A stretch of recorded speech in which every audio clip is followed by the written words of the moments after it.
What's it like putting out a record on Big Stir Records? How do those guys treat you? They treat us pretty well. Sometimes we hang out at places like Selma, California, and go to the diner. It really doesn't get much better than that. I hear good things. So you think they're going to handle the Armoires record all right? Yeah, there's a little tension between the Armoires and the Big Stir, but I think they'll work it out. Okay, we're gonna take your word for it. We're gonna see how it goes when we get this this record Octoberland out there. Keep the upside down.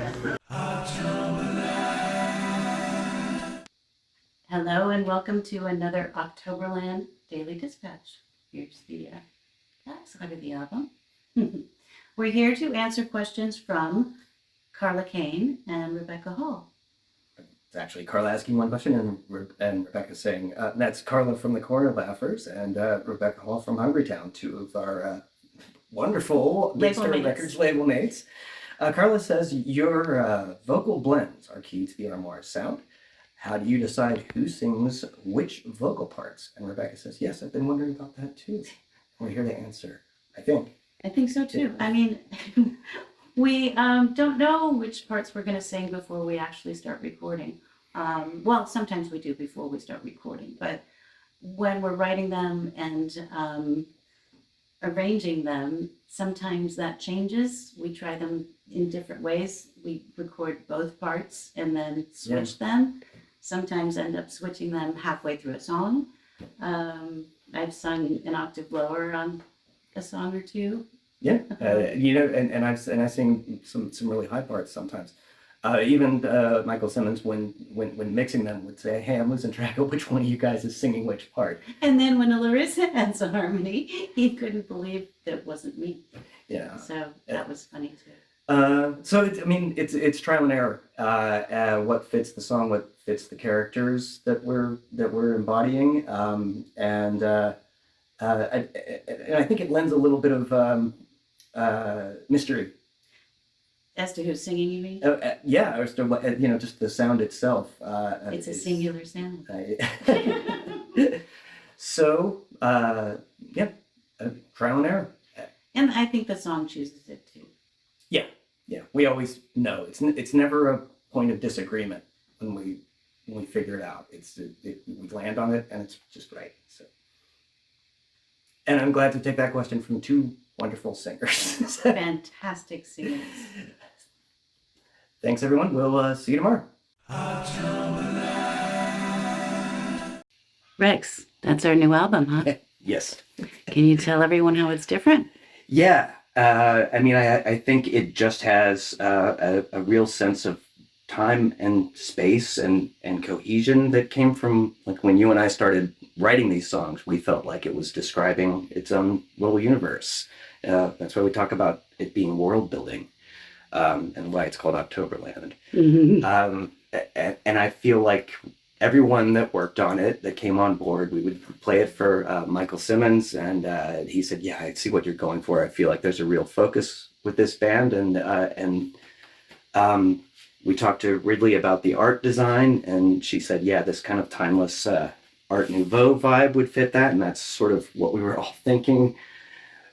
When Michael came in to do the photography, we went with that as well. Everyone that worked on the videos, everyone that worked on the parts. John had this great feel for the drums. When Larysa and Cliff came in at the end to sort of finish the arrangements, we were all just, kind of instinctively understood what we were doing. And it feels like when I'm holding this, like this is what it was always going to be. And that's just a really wonderful and unique feeling to me.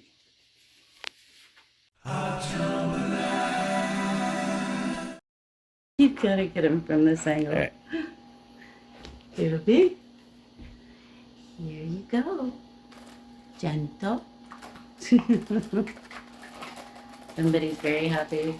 Oh, this is Ziggy. These are the Beasties. These Ziggos. These are the animals of the music and animals.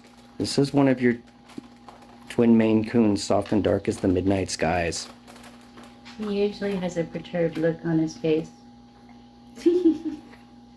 So, Babies. why are that's my these guys... finger. Oh. Here you go. Gentle. Oh, yeah, good boy. So why are these guys so compelling and we just can't resist putting them in our songs? What's the story? Well, this one and his brother got me through the pandemic. You're actually wearing a Zed Cats t-shirt. I am. It's true. These are the famous Zed Cats from Incognito. And Ziggy and Zorro, not in a pile currently, but frequently in a pile. Yeah. But yeah, they bring solace and joy and laughter. They're silly and sweet.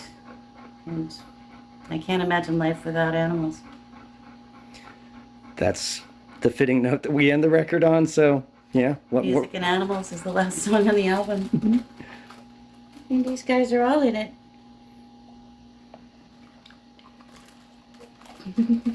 This is a pibble, and he's so sweet. The best. The best beasties evers. Larysa, this is the 4th album from the Armoires, and you've been there from the get-go. How is this one different? This one feels very cohesive. Like we had one idea from the very beginning and kind of tied it all together throughout the different songs. So it was always gonna have this kind of October-y, little bit Halloween-y, witchy sentiment going through the whole thing from the start. And some of the other ones were more just different songs that we really liked that we put together in a way that we thought was satisfying, but they weren't all written together. So, yeah. All right. So, Mr. John Borak, you are signing. Oh, yes. Hi. Hello. You're signing CDs, which is nothing new to you, but there's also a vinyl LP over there. Mm-hmm. And if I'm not mistaken, this is the first full-length vinyl LP that your performances have graced. How does that? It is, yeah. It's the first full-length album that I've ever been on. I've had songs on compilations and done different things with Michael Simmons as pop dudes and one-offs here and there with other people and other bands I used to be in, but. This is the maiden voyage, as it were, and I was listening to it on my way here today and just feeling really, really proud.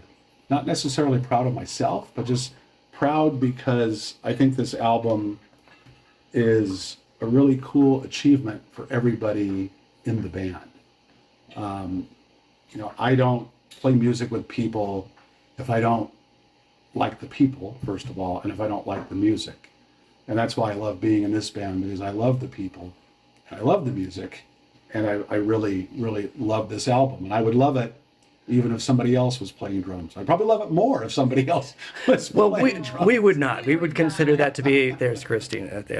We would consider that to be a terrible deficit to the album, a loss, a tragedy in the music world. Oh. But thank you, and we love playing with you too.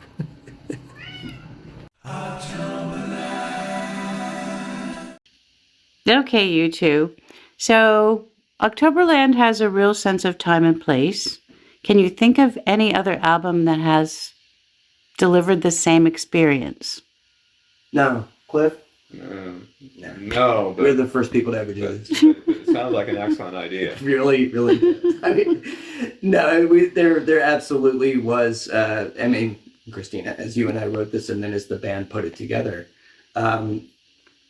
there was definitely a feeling that it could kind of only exist in. Ironically, one of the things I think of is "Out of Time" by REM. It's kind of a little oddball record that, of all the REM records I would have thought we might emulate, that's one of the least, but it's great. And at the end of the day, I kind of feel like it does have that vibe. We did a cover of the title song for John Cale's Paris 1919 on the last album, and I think that one too has all these sort of like sideways historical references. Let me ask you this. Okay. As an overall thing, this sort of like recontextualizing of mythology and stuff, like, does this feel like the band to you? Like maybe the first band record? Oh wow. Music from Big Pink. Yeah. Yeah.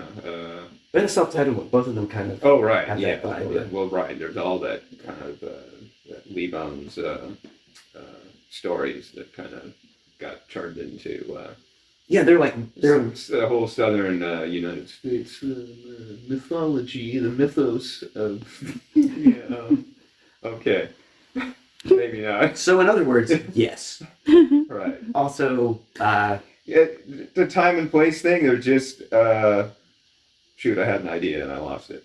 But, it was Notorious Birch Brothers. Yeah, okay, there you go. No, that was a good idea. Yeah, It sounds like an excellent it's an idea. excellent idea. Yeah. So, in other words, don't do drugs. I don't. I'm just telling the kids out there. Okay, good. Doesn't that sound like an excellent idea? It does sound like an excellent idea. My whoa! I'm sorry. my great uncle Grover, not from Oops, still out though. Okay, how long was that?